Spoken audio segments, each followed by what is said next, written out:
నమస్తే, నేను మీ Ashok Kumar. Welcome to our channel. ఇవాళ మనం తీసుకున్నటువంటి టాపిక్ ఏంటంటే అమరావతి పునర్నిర్మాణంలో భాగంగా నరేంద్ర మోడీ గారు అమరావతి కంటూ వస్తున్నారు. ఇదే సమయంలో విశాఖపట్నంలోని యూనిటీ మాల్ని కూడా వర్చువల్గా ఆయన శంకుస్థాపన చేస్తుండడం జరుగుతుంది. ఆ యొక్క యూనిటీ మాల్ గురించి మనం కొద్ది నెలలుగా వింటానే ఉన్నాం. ఆ యూనిటీ మాల్ యొక్క ఊహా చిత్రం ఈ విధంగా ఉంటుంది. యూనిటీ మాల్ని ఈ విధంగా వర్ణించారు. విశాఖకు మరో నగ. యూనిటీ మాల్కు 2న ప్రధానమంత్రి నరేంద్ర మోడీ గారు శంకుస్థాపన చేస్తున్నారు. మధురవాడలోని 172 కోట్లతో నిర్మాణం. విశాఖపట్నంలోని మధురవాడలో ఈ యొక్క యూనిటీ మాల్ నిర్మిస్తున్నారు. అసలు యూనిటీ మాల్ యొక్క విశేషాలు ఏంది ఒకసారి తెలుసుకునే ప్రయత్నం ఉంటే చేద్దాం. మరో కీలక నిర్మాణానికి విశాఖ వేదిక కానుంది.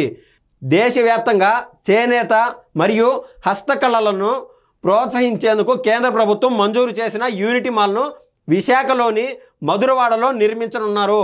మన దేశంలో ఎప్పుడూ చూడని విధంగా కేవలం మన రాష్ట్రంలోని విశాఖపట్నంలో యూనిటీ మాల్ ఏర్పాటు చేస్తున్నారు.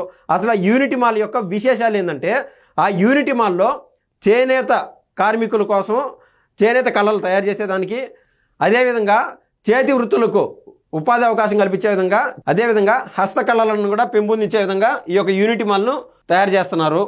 కేంద్ర ప్రభుత్వం మంజూరు చేసిన యూనిటీ మాల్ను విశాఖలోని మధురవాడలో నిర్మించనున్నారు. ఏకంగా 172 కోట్లతో G+4 అంతస్తులతో దీన్ని నిర్మిస్తారు. మొత్తం మీద 4 అంతస్తులతో G+4 అంతస్తులతో దాన్ని నిర్మిస్తున్నారు. తొలి విడతగా కేంద్రం 86 కోట్లు మంజూరు చేసింది. ఇప్పటికే టెండర్ల ప్రక్రియ పూర్తయింది. రాజధాని అమరావతి పునర్నిర్మాణ పనులు ప్రారంభోత్సవ కార్యక్రమంలో భాగంగా మే 2వ తారీఖున ప్రధానమంత్రి నరేంద్ర మోడీ గారు యూనిటీ మాల్ నిర్మాణానికి వర్చువల్గా శంకుస్థాపన చేయనున్నారు.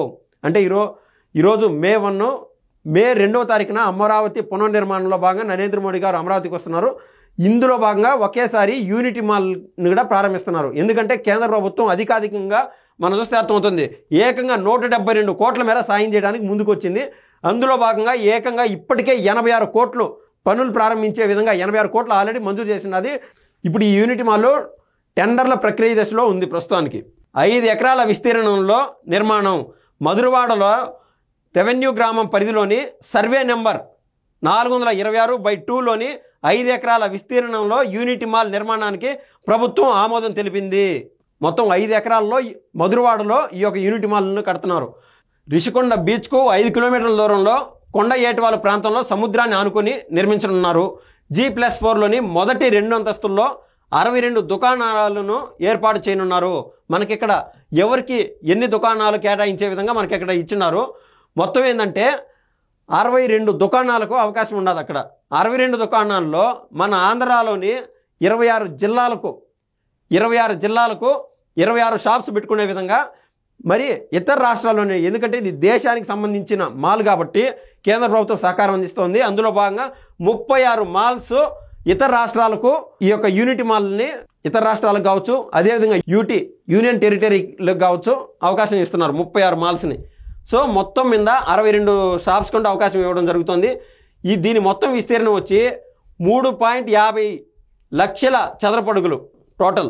1 డిస్ట్రక్టివ్ 1 ప్రోడక్ట్ భౌగోళిక గుర్తింపు కింద దేశవ్యాప్తంగా ఎంపిక చేసిన ఉత్పత్తుల అమ్మకాలను వీటిని కేటాయించనున్నారు. 3వ అంతస్తు నుంచి సముద్రాన్ని వీక్షించేలా సీ వ్యూ ఏర్పాటు ఉంటుంది. తొలి 2 అంతస్తులో ఈ షాప్స్ అంటూ పెట్టే విధంగా అవకాశం కల్పించారు. కానీ ఆ 3వ అంతస్తు నుంచి మొత్తం రిషికొండ బీచ్ కనిపించే విధంగా సీ వ్యూ పాయింట్ ఏర్పాటు చేశారు. 4వ అంతస్తులో కన్వెన్షన్ మాల్, అదేవిధంగా 2 మినీ థియేటర్లు ఉంటాయి. సో 4వ అంతస్తులో ఒక కన్వెన్షన్ మాల్, 2 మినీ థియేటర్లు పెడుతున్నారు. రిటైల్ స్టోర్లు, ఫుడ్ అండ్ బెవరేజ్ అవుట్లెట్లు, వినోద సదుపాయాలు, ఫిట్నెస్ సెంటర్లు, బ్యాంకు శాఖలు, ఫర్నిచర్ స్టోర్లు కూడా వస్తాయి. 1, 2 అని కాదు, ఏకంగా అన్ని శాఖలకు సంబంధించి, ఒక పక్క ఫుడ్కి సంబంధించి, ఒక పక్క ఫిట్నెస్కి సంబంధించి, అదేవిధంగా పార్కులు కూడా ఆ యొక్క యూనిటీ మాల్ పరిధిలో ప్రతి ఒక్కటి ఏర్పాటు చేస్తున్నారు. మనం చూస్తే అర్థమవుతుంది. పెళ్లిళ్ళు పాటు చేసుకోవడానికి కూడా కన్వెన్షన్ మాల్ పెడుతున్నారు, మినీ థియేటర్లు పెడుతున్నారు. వీటిపై వచ్చే ఆదాయం ఆధారంగా కేంద్రం ఇచ్చిన రుణాన్ని రాష్ట్ర ప్రభుత్వం తీరుస్తుంది. మొత్తం మీద పెట్టుబడి దశలో కేంద్రం ఎప్పటికిప్పుడు అప్పుగా కాకుండా, ఒక్క రూపాయి కూడా వడ్డీ లేకుండా కేంద్ర ప్రభుత్వం ఈ 172 కోట్లు మంజూరు చేసింది. ఈ 172 కోట్లలో ఇక్కడి నుంచి మనం చెప్పినాం కదా, అక్కడ ఉన్నటువంటి సినీ థియేటర్లు కావచ్చు, కన్వెన్షన్ మాల్, పెద్ద పెద్ద వాళ్ళు ఆడ పెళ్లి చేసుకుంటారు. ఆ కన్వెన్షన్ మాల్లో పెళ్లి చేసుకోవడానికి కొన్ని లక్షల రూపాయలు కుమ్మరిస్తారు. ఆ ప్రతి ఒక్క రూపాయిని కేంద్ర ప్రభుత్వానికి 172 కోట్లు అప్పు తీర్చుకునే విధంగా మన రాష్ట్ర ప్రభుత్వం బాబు గారు ఏదైతే ఒక విజన్తో ముందుకెళ్తున్నాడో, అమరావతి తన సెల్ఫ్ ఫైనాన్సింగ్ ప్రాజెక్ట్ అంటారు కదా, ఆ విధంగా యూనిటీ మాల్ కూడా తన డబ్బులు తాను సంపాదించుకొని అప్పును కూడా కేంద్రానికి తీర్చేసే విధంగా బాబు గారు ప్లాన్ చేయడం జరిగింది. సో ఇదే వీటిపై వచ్చే ఆదాయం ఆధారంగా కేంద్రం ఇచ్చిన రుణాన్ని రాష్ట్ర ప్రభుత్వం ఆటోమేటిక్గా తీర్చేస్తుందని మనం యూనిటీ మాల్ గురించి ఇచ్చినారు. ఇది మన దేశం మొత్తం మన వైపు చూసే విధంగా యూనిటీ మాల్ ఖచ్చితంగా ఉండనుందని చెప్పడంలో ఎటువంటి అతిశయోక్తి లేదు.